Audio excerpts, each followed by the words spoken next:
जातनिहाय जनगणना मोदी सरकारचा निर्णय, भाजप संगमनेरच्या वतीने अभिनंदनाचा ठराव।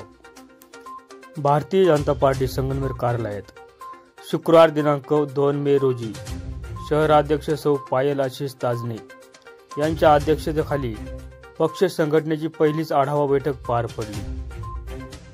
या बैठकीत पंतप्रधान नरेंद्रजी मोदी सरकारने जातनिहाय जनगणना करण्याचा निर्णय घेतला आहे।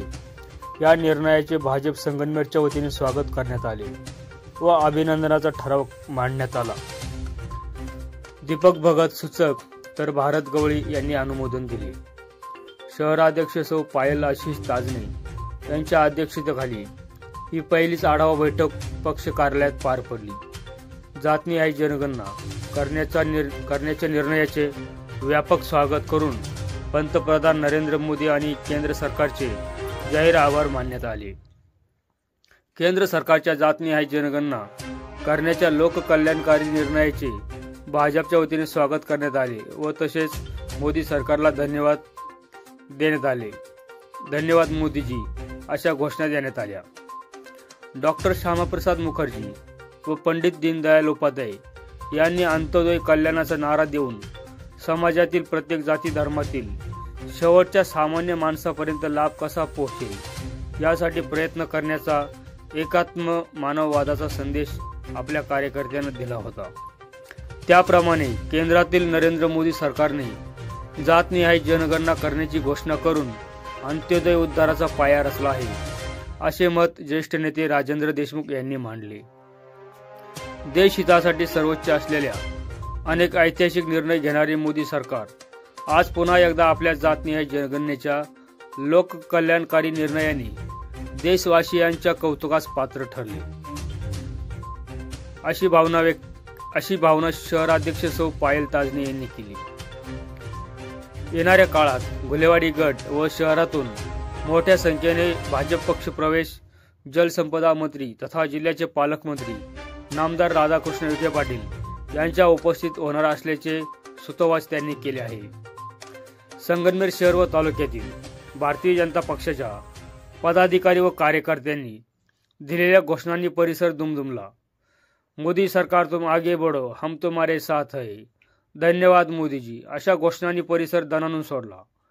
भाजपचे ज्येष्ठ नेते रामभाऊ जाजू, डॉक्टर अशोक इथापे, राजेंद्र देशमुख, राजेंद्र सांगळे, वैभव लांडगे, काशीनाथ पावशे, हरिचंद्र चकोर, अशोक कानवडे, प्रशांत वाडेकर, दीपक भगत, शरद गोरडे, आशिष ताजने, सुरेखा खरे, अरुणा पवार, ज्योती बोर, पांडुरंग शेराल, हर्षवर्धन खुळे, नितीन शिंदे, भगवान कोकर, दिलीप रावळ, दीपेश ताटकर, दिनेश सोमाणी, श्याम कोळपकर, भारत गवळी, विशाल एनगुंदल, रवींद्र उडता, विकास गुळवे, कल्पेश पोगुल, संतोष पठाडे, योगेश लळकरे, श्रीनिवास वकुसा, श्रद्धा घोडे, मुकुंद उपरे, पप्पू तेजी, सुदर्शन इटप, सागर भोईर, मनोज जुंद्रे यासो शहर व तालुक्यातील पदाधिकारी कार्यकर्ते मोठ्या संख्येने उपस्थित होते। मोदीजींच्या नेतृत्वात केंद्र सरकारने जो काही ऐतिहासिक निर्णय जातीय जनगणना करण्याचा घेतलेला आहे त्याचा जल्लोष करण्यासाठी आपण सगळे या ठिकाणी जमलेलो आहोत आणि हा खरोखरच ऐतिहासिक असा निर्णय मोदीजींच्या नेतृत्वात केंद्र सरकारने भारतीय जनता पक्षाच्या वतीने घेतलेला आहे।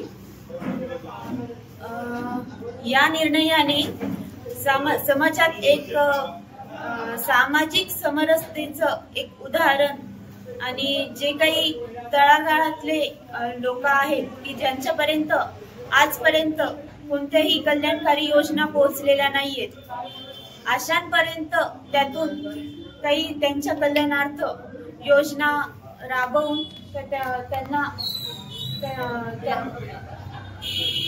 त्यांचे यशाकडे एक पाऊल नेता येईल या दृष्टीने ही योजना ही आपला हा निर्णय जो मोदीजींनी घेतलेला आहे त्यासाठी त्यांचे खूप खूप अभिनंदन भारतीय जनता पक्षाच्या वतीने संगमनेर शहर यांच्या वतीने मी करत आहे।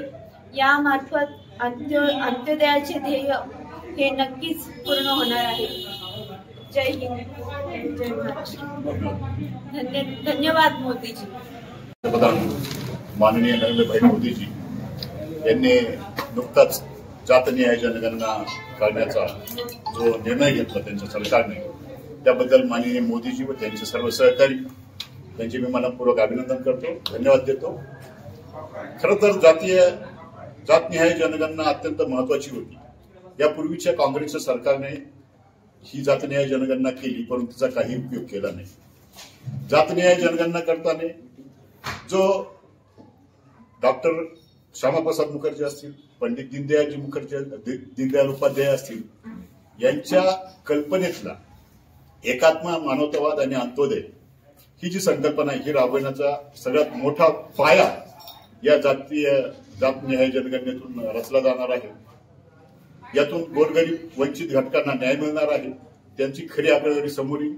ती खरी आकडेवारी समोर आल्यानंतर त्यांना काय स्कीम्स देता येतील, त्यांना या रेषेच्या वरती कसं आणता येईल, या सगळ्याची कल्पना माननीय मोदीजींना आहे, कारण ते त्याच याच्यावर काम करतायत। आणि म्हणून माननीय मोदीजींचे मी मनपूर्वक आभार व्यक्त करतो, त्यांना धन्यवाद देतो।